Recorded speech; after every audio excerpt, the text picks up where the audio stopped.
शुआरा भी आते रहे, मुअर्रिखीन भी आते रहे, अल्लाह के नबी के इश्क पर लिखते रहे, बहुत कुछ लिखा गया।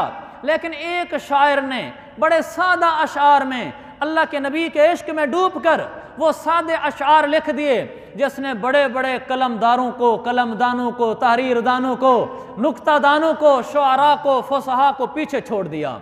अल्फाज में नहीं, उसके अंदर की कैफियत में उसने क्या अशार लिखे। और वो ये सोचता है काश मैं अल्लाह के नबी के ज़माने में होता तो मैं आपके लिए ये करता, मैं ये करता। वो कहता है सोचता हूँ मैंने तब जन्म लिया होता, जाने फिर मैं क्या से क्या हुआ होता। चांद होता मैं तेरे ज़माने का, तेरे हाथों से मैं बटा होता। पानी होता वहाँ के चश्मों का, तेरे कदमों पे बह गया होता। टुकड़ा होता मैं एक बादल का, साथ तेरे घूमता होता। शजर होता खजूर का कोई, जिसका फल तूने खा लिया होता।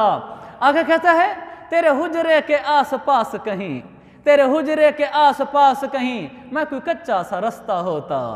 खाक होता मैं तेरी गलियों का, तेरे कदमों को चूमता होता।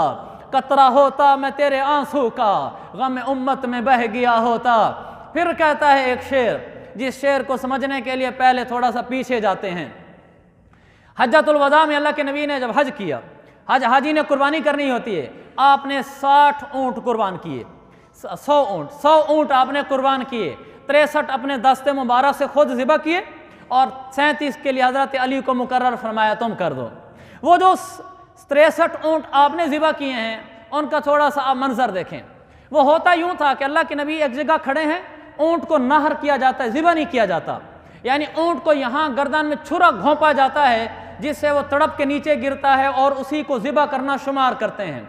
तो 100 ऊँट एक तरफ खड़े किए हुए थे, वो बड़ी मिकदार है ऊँटों की।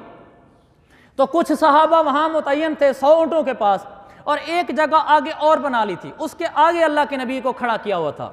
उन 100 ऊँटों में से 5 ऊँट निकालते थे साहबा, वो आगे आकर एक जगह पे खड़े कर देते थे, आपके साथ पीछे। उनमें से एक एक ऊँट को आगे भेजा जाता, आप उसको छुरा घोंपते, नहर करते, वो नीचे गिरता, साहबा उसको खींच लेते। फिर उन 5 में से दूसरा आता, फिर तीसरा आता, इधर 5 मुकम्मल करते तो उधर फिर और 5 भेज दिए जाते। इस तरीके से आपको ज़िबा करने के लिए ऊँट पेश हो रहे थे।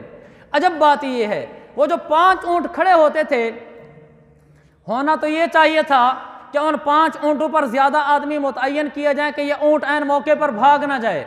उन 5 में से जब एक ऊँट अल्लाह के नबी के पास आता नहर होने के लिए, गौर से सुनना, पीछे जो 4 ऊँट बचते थे जो लाइन में खड़े होते थे, पिछला ऊँट अगले ऊँट को गर्दन मारकर आगे आता था पहले नंबर पर कि पहले मेरा नंबर है ज़िबा होने के लिए। ये 4 ऊँट ऐसे कुश्ती करते थे। फिर वो जो आ जाता था, 3 बचते थे, वो 3 लड़ते थे, वो गर्दन मारकर आगे आता था, किसी सहाबी को पकड़ कर देने की नौबत ही नहीं आई। वो ऐसे आते थे, मेरे नबी के हाथों ज़िबा होके कामयाब हो जाते थे। इस पर उस शायर ने आखिरी शेर कहा, मैं शुतर होता उन 63 में, तेरे हाथों नहर हो गया होता। कि उन 63 में कोई मेरा नाम भी आ जाता, तेरे हाथों ज़िबा हो गया होता, तड़प गया होता। मेरे अजीज़ भाइयों, ये हमारा नबी है जिससे इश्क करना, जिससे मोहब्बत करना हमारे दीन का हिस्सा है। अब मैं उसके अशार आपको दोहराता हूँ, आप देखें उसका क्या अंदर की कैफियत होंगे, क्या उसके जज्बात होंगे। कहते सोचता हूँ मैंने तब जन्म लिया होता, जाने फिर मैं क्या से क्या हुआ होता। चांद होता मैं तेरे ज़माने का, तेरे हाथों से मैं बटा होता। पानी होता मैं वहाँ के चश्मों का, तेरे कदमों पे बह गया होता। टुकड़ा होता एक बादल का, साथ तेरे में घूमता होता।